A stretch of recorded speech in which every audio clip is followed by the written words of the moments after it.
Eh bien, bonjour à tous, bienvenue sur ce webinaire organisé par Ocure sur l'investissement dans les énergies renouvelables. Je suis Olivier Ailleux, je suis le cofondateur de Kimpa et je suis plus particulièrement en charge dans l'équipe de l'accompagnement de nos clients privés, donc plus particulièrement nos clients Family Office.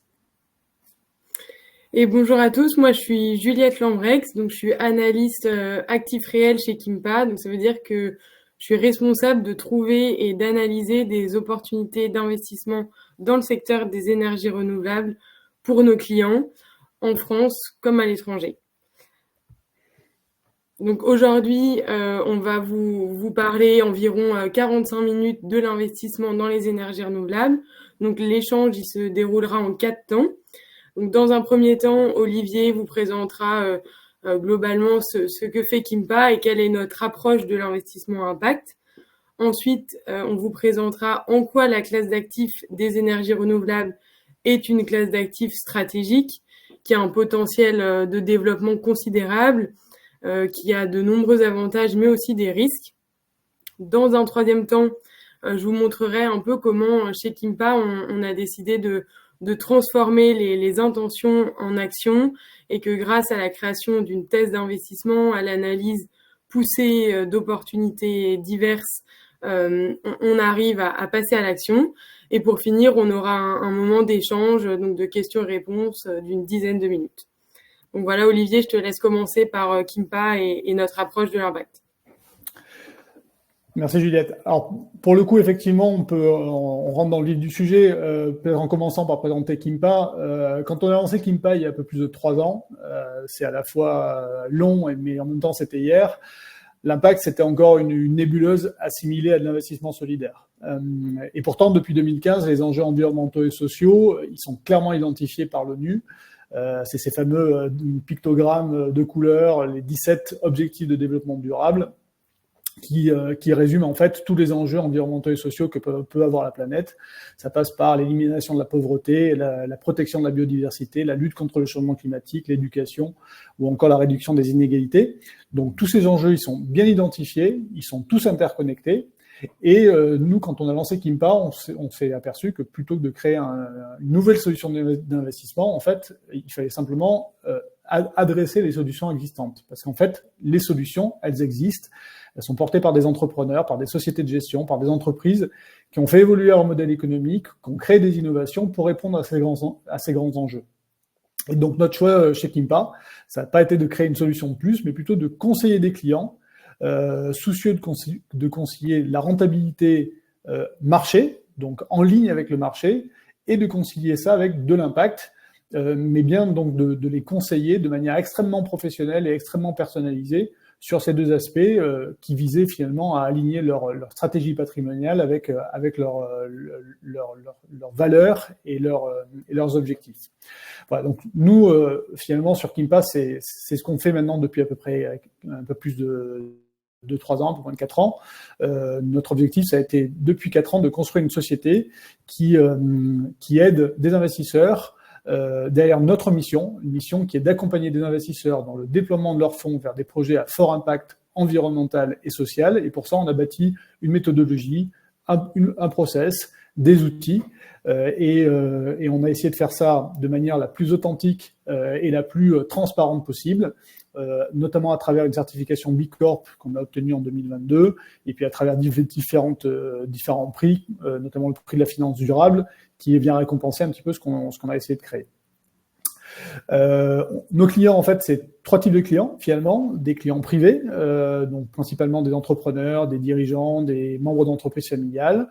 Ça va être également des corporates qui viennent nous voir plutôt pour des sujets plus stratégiques. Comment est-ce qu'ils peuvent finalement développer à travers l'investissement leur politique RSE ou innover à travers l'investissement sur des sujets qui sont extrêmement stratégiques dans leur modèle économique. Et puis on sert également des partenaires, des confrères, donc des single family office, des multi-family office, des réseaux de conseillers en gestion de patrimoine qui viennent chercher chez nous la compétence de l'investissement à impact qu'ils n'ont pas forcément internalisé. Ouais, tout à fait. Et donc, tu peux passer, ouais. Donc, avant de détailler un peu quelles sont les spécificités finalement de l'investissement dans les énergies renouvelables, on voulait revenir brièvement sur ce que sont les énergies renouvelables et ce qu'elles représentent aujourd'hui en France notamment. Donc, en France aujourd'hui, les ENR, c'est 19% du mix énergétique contre 22% dans toute l'Union européenne, mais ça s'explique par l'importance du nucléaire en France aujourd'hui. Et en fait, elle se répartit sur une dizaine de filières. Donc c'est vrai que quand on pense énergie renouvelable, généralement on prend milieu à celle que vous avez sur la première ligne, donc plutôt à l'hydroélectrique, à l'éolien terrestre, au photovoltaïque et de plus en plus au biogaz. Mais en fait, en réalité, on a aussi beaucoup d'autres énergies renouvelables, plus ou moins développées, avec des potentiels énergétiques qu'on dit parfois pouvoir calorifique inégaux.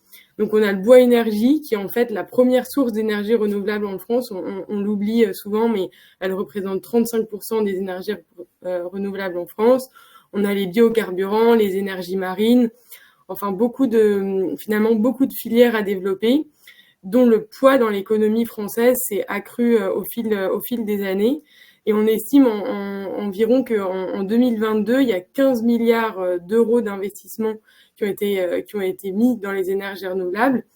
Pourquoi? Parce qu'elles représentent plusieurs enjeux, un triple enjeu même aujourd'hui.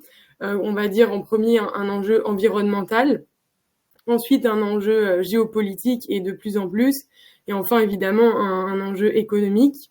Et ce triple enjeu, il est porté par un cadre réglementaire précis au niveau mondial, au niveau européen et au niveau national. Donc au niveau mondial, on a évidemment les accords de Paris qui ont été définis en 2015 et qui nous donnent une trajectoire pour diminuer nos émissions de CO2 à l'échelle planétaire. Et ensuite, ces objectifs, ils se déclinent à différentes échelles. Et au niveau européen, on a plusieurs plans qui ont été mis en place. Et le plus récemment, le plan REPowerEU, qui a été détaillé en mai 2022 par la Commission européenne. Et c'est un plan qui finalement fixe des grands objectifs pour réduire la dépendance de l'Europe aux énergies fossiles et donc celui aussi de développer les énergies renouvelables. Donc, en l'occurrence, l'objectif, c'est de passer de 23% aujourd'hui à 46%, 45% d'énergie renouvelable dans le mix énergétique européen.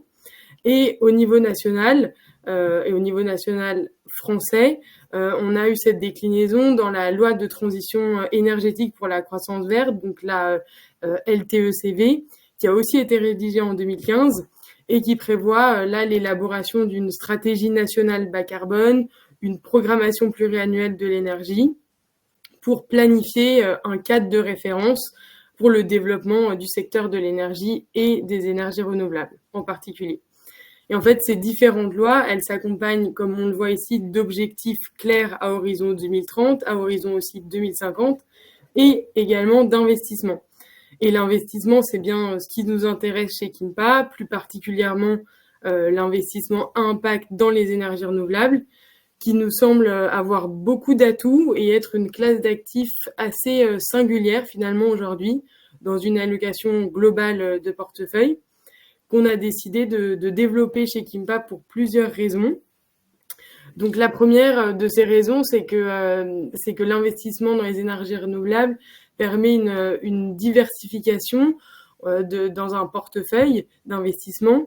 Donc on voit qu'aujourd'hui c'est une classe d'actifs qui est assez stratégique parce qu'on a des sous-jacents qui sont physiques, qui sont tangibles et donc moins risqués que les investissements en private equity.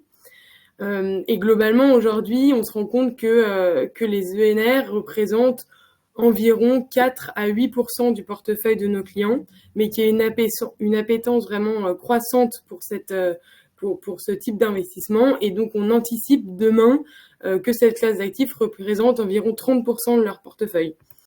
Ensuite, l'autre point positif, c'est qu'évidemment, l'investissement dans les énergies renouvelables a un impact social et environnemental très tangible et mesurable.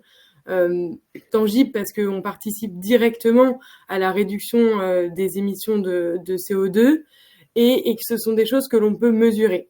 Par exemple, en ce moment, on est en train d'étudier la possibilité d'investir dans un fonds d'énergie renouvelable français, et on sait que grâce à cet investissement, on pourrait éviter l'émission de 4 millions de tonnes de CO2 grâce à une vingtaine de prises de participation dans des entreprises d'énergie renouvelable et d'infrastructures. Donc vous voyez, c'est très tangible, c'est mesurable. Également pour le côté impact social, en fait, c'est une filière qui crée de l'emploi, qui a fait des créations nettes d'emplois. Donc, dans le monde, en 2022, grâce à la filière des énergies renouvelables, on a créé 13 millions d'emplois. En Europe, à horizon 2030, on estime que environ 4 millions d'emplois pourront être créés grâce à cette filière. Donc là, on a un impact qui est vraiment immédiat et tangible. Ensuite, l'autre point positif de l'investissement dans les énergies renouvelables, c'est la rentabilité. Les énergies renouvelables, elles sont en croissance rapide et elles deviennent de plus en plus compétitives, notamment par rapport aux énergies fossiles. Et donc, on voit que le rendement financier finalement de ce type d'investissement est toujours ou presque supérieur à 7%. Et ça peut être fait soit par le biais d'achat d'actions d'entreprise, soit via des fonds d'investissement spécialisés, soit des obligations vertes, qui est un type d'investissement que l'on recommande de plus en plus chez Kimpa. Et aussi en termes de fiscalité, c'est un investissement qui est soumis à la flat tax, donc qui est fixé à 30% en France, ce qui en fait un placement moins taxé que d'autres investissements. Ensuite, quatrième point qui nous paraît important, c'est celui de la résilience, au sens où le développement des ENR, c'est pas un phénomène qui est conjoncturel, mais qui est bien structurel. Il s'inscrit en fait dans une logique de long terme et on investit bien dans des actifs, comme je le disais un peu plus tôt, qui sont réels, qui sont des infrastructures, et donc il y a une notion derrière de durabilité au sens de durée et de temps long. Et enfin, dernier point positif, c'est celui de la sécurisation des revenus, car finalement, en fait, l'énergie produite par des producteurs d'énergie indépendants, elle est bien souvent rachetée par des entreprises publiques, des fournisseurs d'énergie, via des contrats de long terme sur 20, 30 ans, donc qui nous permet de en fait sécuriser des revenus, ce qui est un point très positif pour un investisseur. Donc ces points positifs font des ENR une classe d'actifs, comme je disais, qui est stratégique dans une allocation globale, mais c'est aussi une classe d'actifs qui comporte des risques qu'on peut vous détailler et que Olivier va un peu analyser maintenant. Donc oui, c'est certain que pour le coup, nous en tant que conseil, forcément cette partie risque est quelque chose qu'on regarde avec beaucoup de vigilance, et quand on regarde en fait ce que sont devenues les énergies renouvelables aujourd'hui, comme le précisait Juliette juste auparavant, en fait 20% du mix énergétique, ça devient en fait une classe d'actifs et des solutions d'investissement qui deviennent vraiment des solutions très importantes sur le marché. Donc nous, on est effectivement très très vigilants chez Kimpa à ne pas tomber dans l'effet mode. Et quand on dit effet mode, on parle évidemment d'un risque de bulle. Et dans le cas des due diligence, on fait attention à un certain nombre de points. On en a détaillé quelques-uns ici, hein, mais ils sont évidemment tous listés dans nos analyses. Le premier, c'est les risques de marché. Des risques de marché, on va parler notamment, en fait, il y a évidemment un impact direct sur l'attrait des énergies renouvelables en fonction des prix des autres énergies, et notamment du pétrole. Pour faire simple, hein, pétrole cher, ENR attractif, pétrole pas cher, moindre attractivité, et du coup, en fait, moindres investissements et potentiellement un impact qui peut être direct chez les investisseurs. Lié à ça, on peut avoir aussi les risques réglementaires. En 2010, on a bien vu qu'en fait, toute l'industrie du photovoltaïque en France, elle s'était crashée en quelques mois, simplement parce qu'en fait, on était sur une industrie, un secteur qui était totalement lié à des subventions d'État, à des tarifs qui étaient subventionnés par l'État. Et en fait, tout le monde s'était engouffré là-dessus. Et en quelques mois, ce secteur s'est écroulé. Bon, les choses ont changé. En fait, on dépend beaucoup moins des subventions d'État, mais pour le coup, les risques réglementaires et les risques ce type de risque peut être extrêmement important dans des pays sur lesquels en fait on va venir intervenir. Outre les risques de marché, on peut avoir des risques géopolitiques. Alors pour le coup, sur les risques géopolitiques, on peut en avoir lorsqu'on a un approvisionnement de ce type d'énergie qui n'est pas local. Néanmoins, toute l'idée, c'est justement, à travers l'énergie renouvelable, d'avoir une énergie qui est plutôt une énergie locale, que ce soit sur de l'éolien, du photovoltaïque. Donc, quand on dit local, c'est à minima européen. Et donc, ces risques géopolitiques sont généralement moins forts que ce qu'on peut trouver sur d'autres énergies. Je ne vais pas vous faire un dessin sur le pétrole et sur le gaz et sur ce qu'on vit depuis 1 an et demi avec entre l'Ukraine et la Russie. Mais pour le coup, c'est quand même des éléments qu'on prend en considération dans nos analyses. Alors, on peut parler évidemment aussi de risques techniques et opérationnels. Ceux-là, ils sont bien présents. Pour le coup, on a des technologies qui se sont améliorées, mais qui ont finalement assez peu évolué depuis 20 ans, hein, sur des sujets comme le photovoltaïque ou l'éolienne. On a quand même des technologies qui sont relativement similaires. Et des installations, pour le coup, par contre, qui sont obsolètes. Et en fait, ce qui a été installé il y a 10, 15, 20, 20 25 ans, aujourd'hui, pour le coup, on peut avoir des nécessités de mise aux normes ou de rénovation. Et pour le coup, ça a un impact direct sur la rentabilité des installations. Autre chose, on est quand même, par définition, sur des énergies qui sont des énergies intermittentes. Et pour le coup, on n'a pas de solution parfaite pour stocker cette énergie. Donc, il y a plein de solutions qui sont en train de se développer, mais aujourd'hui, on n'a pas encore de solution parfaite sur ce sujet-là. Et donc, en fait, en termes de risque technique et opérationnel, c'est une des contraintes, à défaut d'un risque, que l'on peut trouver sur ce type de solution d'investissement. Dernière chose, et j'aurais presque dû commencer par ça, c'est les risques financiers. Quand on parle d'énergie renouvelable, finalement, on a des modèles économiques qui se rapprochent assez fortement de ce qu'on peut trouver sur des promoteurs immobiliers. Donc les promoteurs d'énergie renouvelable vont me détester quand je vais dire ça, mais c'est vrai que finalement on se retrouve sur des modèles économiques qui font appel en fait à du financement en fonds propres, à du financement bancaire, et aujourd'hui finalement à de l'acquisition de terres, à de la construction qui suit. Donc on retrouve ces mêmes modèles. Et quand on voit aujourd'hui les difficultés que peuvent avoir certains promoteurs immobiliers, on peut en fait mettre ça en miroir de ce que peuvent être les difficultés qu'ont ou que pourraient avoir des promoteurs d'opérations d'énergie renouvelable. Donc très concrètement, aujourd'hui, en fait, on a des sociétés qui peuvent être prises en ciseaux entre des coûts des matériaux qui ont explosé depuis 2 ans, pour le coup très fortement, des coûts de maintenance et de mise aux normes qui ont également extrêmement évolué depuis 2 ans, et puis en parallèle de ça, des coûts de financement qui de la même manière ont explosé depuis 1 an, que ce soit sur l'attente de rendement des investisseurs, donc sur l'attente de rendement des fonds propres, ou sur le coût du financement bancaire. Encore une fois, pas besoin de faire un dessin, mais on est passé en fait en l'espace d'1 an, 1 an et demi, à des financements qui étaient de l'ordre de 2 à 3% pour des sociétés, à des financements qui, sur la partie bancaire, sont plutôt aux alentours de 5 à 6%. Et donc, le coût moyen pondéré des opérations a fortement cru. Donc, beaucoup d'acteurs, en réponse à ça, se sont adossés à des gros fonds d'infrastructure, à des gros fonds de private equity pour les accompagner dans leur croissance. Et donc, c'est vrai que nous, dans cette partie-là, c'est quelque chose que l'on regarde de manière extrêmement détaillée sur la solidité des acteurs qu'on a en face de nous. On voit que, en gros, pour les promoteurs d'opérations, on a des primes de risque, et d'ailleurs pour les attentes des investisseurs, on a des primes de risque qui en quelques temps, se sont développées pour atteindre 500 à 700 points de base, et donc sont en très forte augmentation par rapport à ce qu'on pouvait voir encore il y a peu de temps. Voilà. Donc tous ces risques, ça engendre chez nous une sélectivité accrue, aussi bien sur les sociétés qui nous présentent les dossiers que même sur les projets eux-mêmes que l'on va aller due diligencer pour chacune de ces sociétés. Après, si on regarde, on voulait vous faire un point également sur, alors pour le coup, des cas d'usage précis, mais finalement des cas d'usage récents, en tout cas des exemples qu'on a pu avoir récemment de clients. Ce que l'on voit en fait, c'est sur les typologies de clients qui pourraient être intéressés. Quand on parle de ça, on parle finalement de vos clients, vous qui êtes peut-être conseil.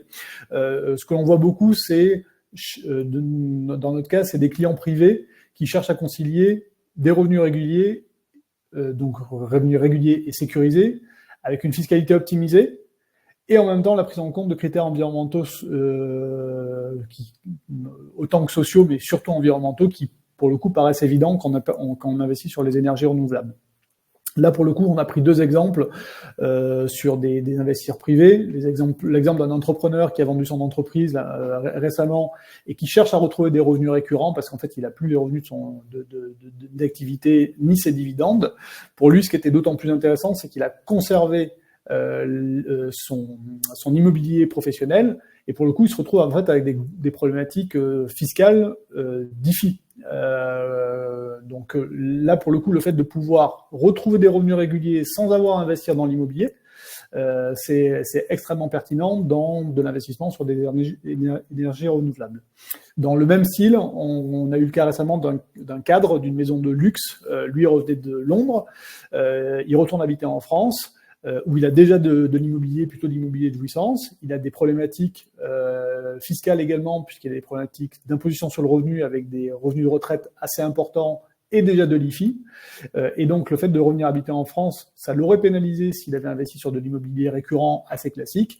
Et donc, en fait, le fait de se tourner sur des solutions d'énergie renouvelable pour finalement trouver des revenus qui sont soumis à une fiscalité valeur mobilière, ben là, c'est extrêmement pertinent pour lui aussi. Alors moins courant, mais ça c'est un autre exemple qu'on a pu avoir. En l'occurrence, 2 autres exemples qu'on a pu avoir. Il y en a une, c'est une entreprise familiale. L'autre, c'était plutôt une scale-up qui se retrouve avec une trésorerie abondante dont elle n'a pas forcément besoin à court terme. Et en fait, ils sont venus nous consulter pour doper le rendement de leur trésorerie structurelle et puis marquer des points finalement par rapport à leur politique RSE et par rapport à leur rapport d'impact. Le fait de pouvoir aligner dans leur solution d'investissement et de gestion de leur trésorerie ce qu'ils font par ailleurs sur toute leur politique RSE. Voilà.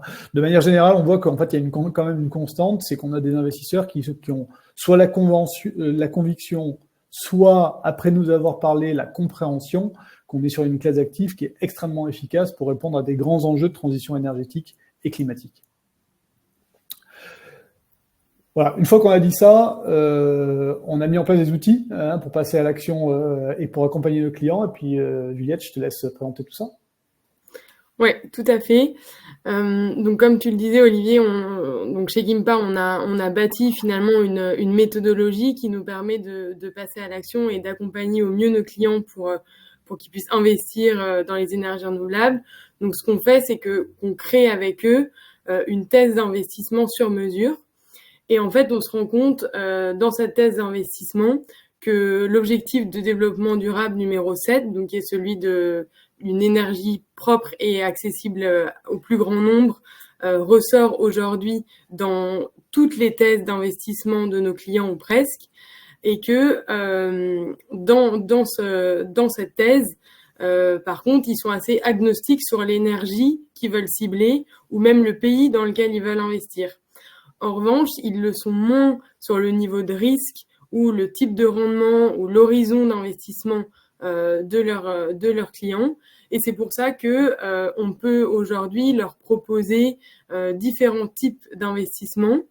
Donc, on a plusieurs types d'investissements qui sont soit en direct, soit dans les fonds. Donc là, on voit l'ensemble des possibilités. Finalement, il y a une très large gamme, un large champ des possibles dans cette classe d'actifs. On peut faire de l'investissement en direct via des obligations simples, via des obligations convertibles, en actions. On peut aussi investir via un fonds. Et alors là, on a évidemment différents stades de maturité. Donc ça veut dire que on va décider d'investir sur une obligation simple à 24 mois, ou alors décider plutôt d'investir dans une logique plus long-termiste sur un fonds. Et là, on est sur des investissements qui ont une maturité de 10 ans. Et évidemment, derrière, les rémunérations visées, les rémunérations ciblées ne sont pas les mêmes. Mais globalement, comme on le disait au tout début, c'est des rémunérations qui sont assez élevées. On a des TRI bruts qui vont généralement au-delà de 10% pour un investissement en direct en action dans une entreprise. Et dans des fonds, on peut même aller chercher du 20%. Bon, après, attention, parce que là, on a mis TRI brut, mais évidemment, quand on passe sur du net, c'est toujours un peu plus bas parce qu'il y a des frais cachés qui sont parfois pas si simples à calculer, mais qui viennent impacter négativement la rentabilité. Mais quand même, on le voit, on est sur des rendements assez élevés et des niveaux de risque qu'ils le sont aussi. Après, à nuancer un peu, parce que là, on met du 7, mais évidemment, un investissement dans un fonds d'infrastructure, même s'il va être noté 7, il le sera peut-être moins qu'un investissement en private equity qui sera aussi noté 7. Donc, il faut quand même bien regarder les nuances qu'il y a derrière. Mais voilà, on se rend compte que le champ des possibles, comme je disais, est vraiment assez large. Et en fait, chez Kimpa, on a une base d'opportunités qui est de plus en plus fournie. Et certains, vous le savez peut-être si vous nous suivez depuis 3 ans, on a ce qu'on appelle un deal flow de projets qui est vraiment de plus en plus large. Donc, on a environ 1500 projets aujourd'hui autour de l'impact dans notre base de données. Et on voit que sur ces 1500 projets, il y en a environ 160 qui sont sur l'ODD 7, donc l'ODD dont je parlais tout à l'heure, l'objectif de développement durable de l'ONU qui cible l'énergie propre et accessible. Donc ça fait environ 10% de l'ensemble de notre deal flow. Et en fait, c'est des opportunités qu'on va qualifier avec beaucoup de précautions, avec beaucoup d'attention, grâce à une équipe d'analystes qui nous permet de proposer des investissements très divers. Donc là, on a voulu vous montrer quelques investissements récents, assez différents, assez intéressants. Donc le premier, c'est un investissement dans l'entreprise CVE, donc CVE pour Changeons notre vision de l'énergie. Et là, on a ciblé la filiale chilienne du groupe. Donc, on est sur une structuration intéressante puisque c'est des obligations à 5 ans. Et on vient là, en fait, refinancer un parc solaire d'environ de 21 centrales qui sont réparties dans tout le pays. Et c'est un investissement qui nous a semblé intéressant parce qu'aujourd'hui, le Chili, c'est un des leaders sur le marché du solaire décentralisé. Il y a une politique nationale qui est vraiment volontariste en matière d'énergie renouvelable. En revanche, on a été vigilant dans notre analyse sur le point des risques géopolitiques, de l'impact social local. Voilà, donc ça, c'est des choses qu'on regarde évidemment avec attention. Ensuite, Everwood, c'est un investissement cette fois-ci qu'on a fait en France, enfin, que nos clients ont fait en France. Donc là, on est sur de la gestion durable des forêts et du bois énergie dont on parlait un peu plus tôt. On est aussi en obligation, mais on est sur une durée d'investissement qui est beaucoup plus courte, seulement 2 ans. Là, on est sur des rentabilités nettes investisseurs qui sont autour de 7-8%. Et ce qui nous a plu, là, c'est quand même l'originalité du deal et le fait que Everwood soit un acteur historique de la gestion durable des forêts en France. Et enfin, dernier exemple, c'est donc là, on n'a pas mis le nom parce que c'est un deal qui est en cours et qu'on préfère ne pas révéler pour le moment, mais nos clients vont investir dans un fonds d'infrastructure espagnol, le 3e millésime du fonds. Et cette fois-ci, la logique financière derrière et d'investissement n'est pas du tout la même, puisqu'on est sur de la capitalisation, sur du plus long terme, sur 10 ans. Et en fait, là, grâce à un fonds, on va cibler 10 entreprises, voire un peu plus, directement avec un investissement. Donc voilà, là, c'était un peu pour vous donner le topo de la variété en fait des investissements qu'on peut proposer chez Kimpa. Et voilà, et on constate que comme on le disait avec Olivier, que c'est une classe d'actifs qui est extrêmement porteuse, à laquelle nous on croit beaucoup. Et donc si vous nous écoutez et que vous êtes porteur de projet ou intéressé par l'investissement impact dans cette classe d'actifs, que vous souhaitez être accompagné par Kimpa, n'hésitez pas à nous contacter.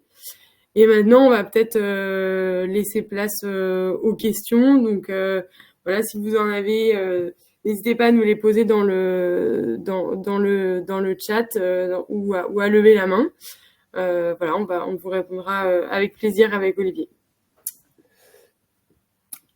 Alors, pour le coup, je regarde. Donc, on a effectivement, on a un petit quart d'heure, on a 15 petites minutes pour les questions que vous pourriez nous poser. Il y a une première question là de Max qui est quelle est l'énergie la plus rentable parmi celles que vous avez présentées? Pour le coup, je peux te laisser répondre, Juliette. Ouais, alors l'énergie la plus rentable aujourd'hui en France comme en Europe globalement, c'est l'énergie solaire. Pourquoi? Parce que c'est une de celles c'est la filière des énergies renouvelables qui a été développée en premier. Donc on a des installations dont le coût aujourd'hui a beaucoup diminué par rapport à celles d'installations moins matures qui sont encore au stade de recherche et développement. Donc voilà, la réponse c'est l'énergie solaire. On a aussi le bois et la biomasse. Donc comme je le disais, le bois biomasse c'est finalement l'énergie renouvelable la plus disponible et la plus euh, conséquente dans le mix énergétique français actuellement. Et c'est aussi une des plus rentables. Euh, voilà. Ensuite, il y a des énergies, par exemple, les énergies marines qui ont un potentiel de rentabilité élevé, mais qui sont aujourd'hui trop peu développées pour que le coût de l'investissement soit rapidement amorti. Donc, en fait, donc pour répondre rapidement, l'énergie solaire, mais quand on va dans le détail, on voit que les choses quand même évoluent assez vite et donc très probablement cette réponse ne sera plus la même d'ici 5 ans. Voilà. Alors là, il y avait une question sur les exemples concrets de projets, mais pour le coup, on y a répondu tout à l'heure. Il y avait une autre question sur quelles sont les perspectives pour les 5 années à venir. Alors, j'imagine ces perspectives en termes d'évolution des énergies renouvelables dans leur ensemble, ou peut-être sur chacune des typologies que tu as présentées. Ouais, alors les perspectives pour les 5 années à venir, elles varient vraiment selon le pays dans lequel on se trouve. Parce qu'évidemment, chaque pays va miser aussi sur l'énergie la plus disponible ou la moins développée dans d'autres pays.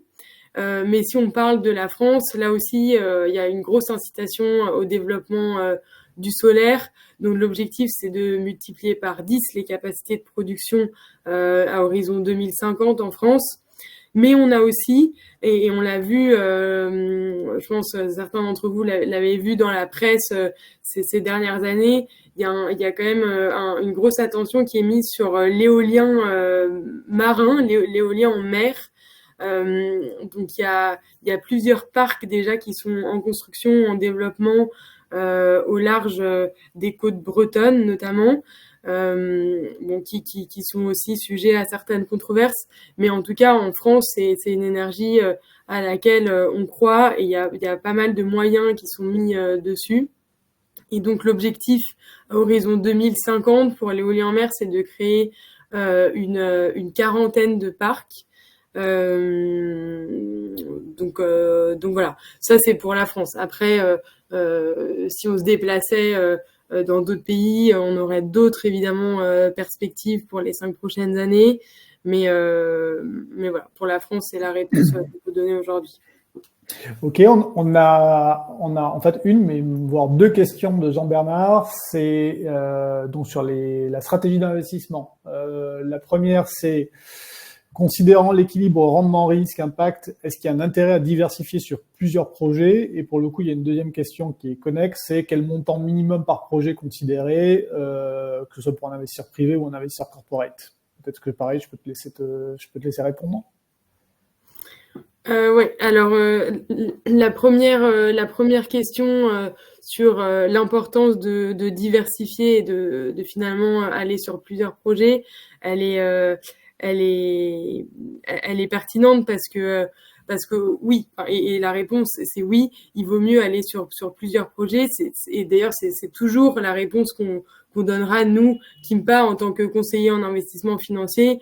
Le but c'est, j'allais dire simplement, c'est de pas mettre tous ses œufs dans le même panier et de diversifier au maximum l'investissement de nos clients.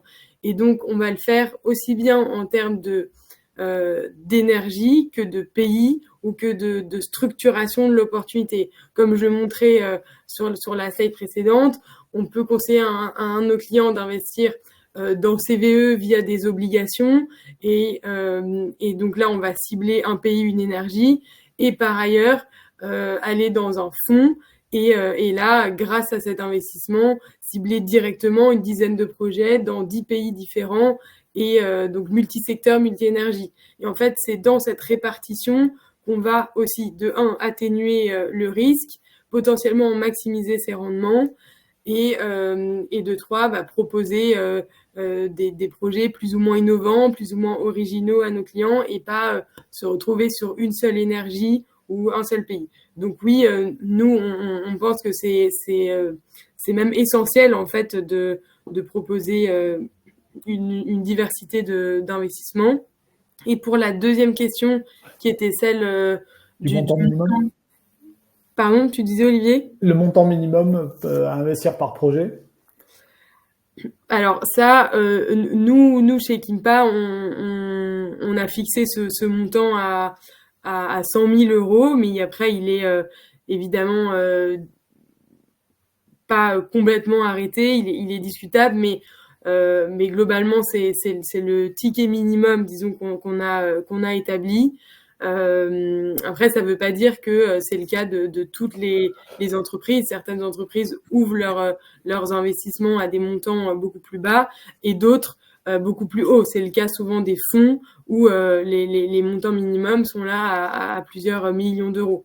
Ouais. Donc, peut-être pour compléter, effectivement, par rapport à ça, je vais reprendre ma casquette pour le coup sur notre sujet de Family Office. On parlera peut-être moins de montant minimum que de diversification tel qu'on en parlait tout à l'heure. À savoir, en fait, ce qui est intéressant pour nous, c'est pour nos clients, quelle est l'allocation d'actifs qui a été définie et du coup, dans l'allocation d'actifs, quel est le pourcentage des actifs qui vont être placés sur ce qu'on appelle des actifs réels. Donc, les actifs réels, pour nous, c'est aussi bien l'immobilier que l'énergie renouvelable, que potentiellement des forêts ou des choses comme ça. Et une fois qu'on est dans cette partie d'actifs réels, qu'est-ce qu'on veut mettre entre de l'immobilier, des énergies renouvelables, avec chacune, pour le coup, il n'y a pas de classe d'actifs ou de sous-classe d'actifs parfaite. Il y a des avantages et des inconvénients pour chacune. Donc, là-dedans, si on cherche à privilégier plutôt de la fiscalité, plutôt un très fort impact environnemental, on va peut-être aller un petit peu plus sur l'énergie renouvelable. Et dans ces cas-là, en fait, dans cette allocation d'actifs, on va diversifier en fonction des moyens qu'on a. Et donc, si on a la capacité de mettre des investissements de 100 000 euros et plus, pour le coup, Kimpa pourrait être un bon conseil. Après, il y a d'autres plateformes qui font ça très bien avec des tickets d'investissement à partir de 1 000 euros ou des tickets bien moindres et qui permettent, encore une fois, d'assurer de la diversification. Je passe à la question suivante, il me reste 5 petites minutes. J'ai une question de Jeanne qui me demande comment mesurez-vous l'impact, elle va nous plaire celle-là, puisqu'on aime bien, pour le coup, c'est un peu notre dada. Comment mesurez-vous l'impact d'un investissement en énergie renouvelable? Est-ce qu'il est possible d'avoir une additionnalité sur ce secteur en tant qu'investisseur privé? Pour le coup, c'est assez technique, mais je pense que ça va nous parler. Ouais, alors comment on mesure l'impact d'un investissement en ENR de plusieurs façons. La première, c'est que nous on a bâti une grille d'analyse, une grille de notation de chacun des investissements, de chacune des opportunités qu'on va analyser. Ça ne veut pas forcément dire qu'on va investir in fine dans cette opportunité, mais en tout cas, on a bâti une grille qui nous permet aussi de comparer chacune des opportunités qu'on regarde et de voir quel est leur score d'impact. Et donc le score d'impact, il se base en partie sur une analyse de cycle de vie en fait d'un investissement. Donc on va regarder son impact lors de la construction. Par exemple, si on prend un exemple concret, celui d'une centrale ou d'un parc solaire, on va essayer de calculer quel est l'impact de la construction de cette centrale avant même qu'elle soit en opération. Ensuite, pendant sa durée de vie, on va également essayer de calculer son impact et ensuite voir parfois aussi après la valorisation des déchets, comment est-ce qu'ils sont recyclés. Donc finalement, on va vraiment étudier de A à Z quel peut être l'impact du projet, positif comme négatif, pour essayer d'avoir un score net final pour chacun des investissements. Et donc, parfois, on n'a pas la réponse à toutes les questions qu'on se pose, mais en tout cas, notre grille d'analyse, elle est aujourd'hui très détaillée. Et d'ailleurs, elle s'étoffe aussi au fil des mois et des projets qui entrent chez Kimpa. Donc, c'est vraiment aussi de la co-construction, hein, aussi bien au sein des équipes de Kimpa qu'avec les entrepreneurs et les entreprises qu'on regarde. Et ensuite, sur la question de l'additionnalité, donc il me semble que c'était, est-ce qu'il est possible d'avoir une additionnalité sur ce secteur en tant qu'investisseur? Eh bien, j'ai envie de répondre, ça dépend de l'investissement qu'on va choisir. Sur certains, effectivement, on en aura peu, parce que qui dit additionnalité veut dire, si moi j'y avais pas été, si moi j'avais pas investi, est-ce que d'autres gens y auraient été à ma place? Donc, sur des investissements très classiques qui n'ont pas de difficulté à trouver des investisseurs privés, des investisseurs externes, là, on va pas forcément avoir une très grande additionnalité. Ça veut pas dire qu'on n'en a pas, ça veut dire qu'on en a moins que si on choisit, grâce justement à notre processus d'analyse et de sélection des entreprises qui ont un peu plus besoin de nous, de nos clients ou plus globalement d'investisseurs privés, là, on en a une. Donc, c'est aussi notre travail chez Kimpa d'essayer de trouver des entreprises qui ont un besoin de financement externe qu'on va pouvoir apporter et se dire qu'en effet, si on n'était pas là et que si on ne proposait pas cette solution à nos clients, peut-être qu'ils seraient en difficulté ou en tout cas qu'ils ne trouveraient pas aussi facilement de quoi financer leur projet. Et pour compléter et finalement dit différemment, en fait, c'est vrai qu'on on va vous renvoyer dans le blog de Kimpa sur un article qu'on avait écrit sur le rôle de l'investisseur à impact et comment est-ce qu'on devient investisseur à impact. Et pour le coup, c'est pas Made in Kimpa, hein, c'est quelque chose qui a été théorisé, écrit et fait par des organisations internationales et notamment un cadre que je vous invite à aller regarder en détail qui s'appelle l'IMP, l'Impact Management Project. Et l'Impact Management Project, il dit plein de choses intéressantes, mais il dit notamment une chose qui est assez intéressante sur c'est quoi l'investisseur à impact le plus impact qui soit. Et en fait, ce que dit Juliette, c'est qu'en fait, l'investisseur à impact le plus impact qui soit, non seulement il sacrifie une partie de son rendement, deuxième chose, il va investir, il va s'impliquer dans l'investissement dans lequel il a investi. Et la troisième chose, c'est qu'il investit dans des secteurs qui sont sous-capitalisés. Et là, pour le coup, quand on parle d'énergie renouvelable aujourd'hui, on peut considérer qu'on n'est pas dans des secteurs sous-capitalisés. On a plutôt du capital. Voilà. Donc, effectivement, quelqu'un qui voudrait être extrêmement impact et le plus impact possible, il irait peut-être pas sur l'énergie renouvelable, mais pour autant, il y a plein de raisons importantes pour lesquelles il faut investir dans ces énergies renouvelables parce qu'en fait, c'est critique dans les enjeux d'objectifs de développement durable qui ont été fixés par l'ONU. Il y a je prends la toute dernière question puisqu'il est déjà 45 et puis après on va vous quitter quand même. Une question d'Amadou Ba qui me demande quel est l'impact de la nouvelle réglementation UE-CSRD sur les thèses d'investissement dans le secteur des énergies renouvelables. Bon, pour le coup, je peux la prendre celle-là. Donc sur la CSRD, hein, pour ceux qui sont pas familiers avec le sujet, c'est une réglementation européenne qui est la Corporate Sustainability Reporting Directive, qui finalement succède à la SFDR que les gérants de fonds connaissent bien. Ce qu'il faut voir, c'est que finalement, elle s'impose aujourd'hui aux plus grandes entreprises et elle va aller progressivement s'appliquer sur les entreprises de plus en plus petites.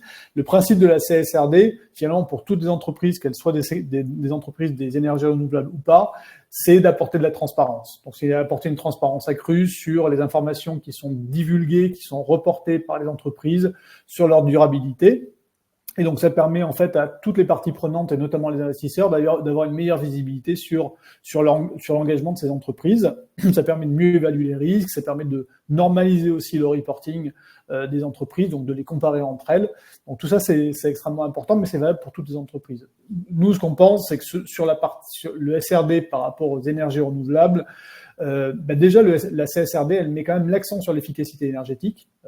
Donc pour le coup, toutes ces sociétés qui vont qui ont au cœur de leur modèle économique des solutions de réduction de la consommation d'énergie ou de transition énergétique, pour le coup, elles vont être ciblées et je pense qu'elles vont avoir un reporting bien spécifique là-dessus. Deuxième chose, vu que la réglementation renforce la crédibilité et la transparence du marché ou des acteurs du marché, sur les énergies renouvelables, on voit qu'on n'a pas forcément toujours une visibilité totale ou une transparence sur ces informations. On pense que ça peut être un bon moyen d'éduquer et de rendre plus attractif ce secteur-là, d'autant plus qu'on a pas mal d'acteurs qui sont soit des nouveaux acteurs des énergies renouvelables, soit beaucoup d'acteurs qui sont en train de se transformer, qui voient qu'en fait ils sont en train de passer de modèles économiques plus anciens, basés sur des énergies fossiles, à des énergies renouvelables. Donc toute cette phase de transition, le fait qu'elle soit database, qu'elle soit expliquée, ça va beaucoup aider. Et puis dans tous les cas, la CSRD, même si c'est de la complexité supplémentaire pour les entreprises, c'est des exigences qui sont accrues, c'est quand même pour nous quand même positif de demander en fait à respecter des obligations de reporting et à avoir pour nous investisseurs plus d'informations et plus de capacité en fait à bien conseiller nos clients. Voilà, donc nous évidemment on est plutôt positif là-dessus, même si en termes de réglementation, ça amène toujours des contraintes, mais pour des investisseurs, c'est quand même précieux. Voilà. On va vous remercier d'être resté jusque-là, d'être resté 48 minutes avec nous, d'avoir assisté à ce séminaire. Si ce webinaire vous a plu, sachez qu'en fait on peut se retrouver le 21 novembre à 11h pour un nouveau webinaire organisé par Occur, et en fait on aura le plaisir, Juliette et moi, de vous accueillir à nouveau, et à nouveau pour les actifs réels, puisque c'est un webinaire qui sera consacré au sujet de l'investissement dans l'immobilier durable. Voilà, large sujet, pour le coup pas mal de deal flow aussi et beaucoup de discussions avec notre écosystème sur ces sujets-là, mais un sujet extrêmement important. Voilà, merci à tous d'avoir été avec nous ce matin. Merci, au revoir.